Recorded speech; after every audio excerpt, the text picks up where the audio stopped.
ಬೆಳಗಾವಿಯಲ್ಲಿ ಮಹಿಳಾ ದಿನಾಚರಣೆ ಹಿನ್ನೆಲೆ ಮಹಿಳೆಯರಿಗೆ ಆಶಾಕಿರಣ ಮತ್ತು ಮಹಿಳಾ ಕಲ್ಯಾಣ ಸಂಘದಿಂದ ವಿಶೇಷ ಕಾರ್ಯಕ್ರಮ ಆಯೋಜನೆ. ಬೆಳಗಾವಿಯಲ್ಲಿ ಇಂದು ಅಂತಾರಾಷ್ಟ್ರೀಯ ಮಹಿಳಾ ದಿನಾಚರಣೆ ಹಿನ್ನೆಲೆ ಆಶಾಕಿರಣ ಮತ್ತು ಮಹಿಳಾ ಕಲ್ಯಾಣ ಸಂಘದಿಂದ ಬೆಳಗಾವಿ ತಾಲೂಕಿನ ವಡಗಾಂವ ಗ್ರಾಮದಲ್ಲಿ ಮಹಿಳೆಯರಿಗಾಗಿ ವಿಶೇಷ ಕಾರ್ಯಕ್ರಮ ಆಯೋಜನೆ ಮಾಡಲಾಗಿದ್ದು, ಈ ಕಾರ್ಯಕ್ರಮವನ್ನು ಆಶಾಕಿರಣ ಮತ್ತು ಮಹಿಳಾ ಕಲ್ಯಾಣ ಸಂಘದ ಅಧ್ಯಕ್ಷರಾದಂಥ ಶ್ರೀಮತಿ ಭಾರತಿ ಡವಳೆ ಅವರ ನೇತೃತ್ವದಲ್ಲಿ ಕಾರ್ಯಕ್ರಮ ನಡೆಯಿತು. ಈ ಸಂದರ್ಭದಲ್ಲಿ ಟೇಲರಿಂಗ್ ತರಬೇತಿ ಪಡೆಯುತ್ತಿರುವಂಥ ಮಹಿಳೆಯರಿಗಾಗಿ ಬಲೂನ್ ಹೊಡೆಯುವಂಥ ಸ್ಪರ್ಧೆ ಹಾಗೂ ಸಾಂಸ್ಕೃತಿಕ ಕಾರ್ಯಕ್ರಮಗಳು ಜರುಗಿದವು.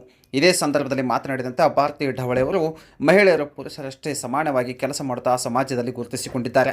ನಂತರ ಸಮಾಜದಲ್ಲಿ ಮಹಿಳೆಯರ ಪಾತ್ರ ಏನು ಮತ್ತು ಹಾಗೂ ಇದರಿಂದ ಆಗುವಂಥ ಮಹಿಳೆಯರು ಸಮಾಜದಲ್ಲಿ ಯಾವ ರೀತಿ ಬದುಕು ಕಟ್ಟಿಕೊಳ್ಳಬೇಕು ಎನ್ನುವ ಕುರಿತು ಮಾತನಾಡಿದ್ದಾರೆ.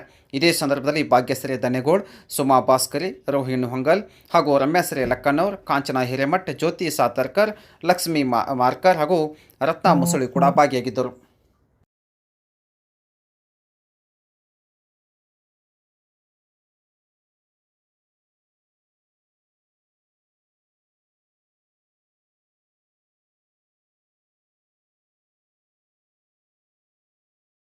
ಕಾರ್ಮಿಕರು ಮತ್ತು ಮಹಿಳಾ ಕಲ್ಯಾಣ ಸಂಘದ ಅಧ್ಯಕ್ಷರಾದ ಭಾರತಿ ಡವಳೆ ಮಾಡುವ ನಮಸ್ಕಾರಗಳು.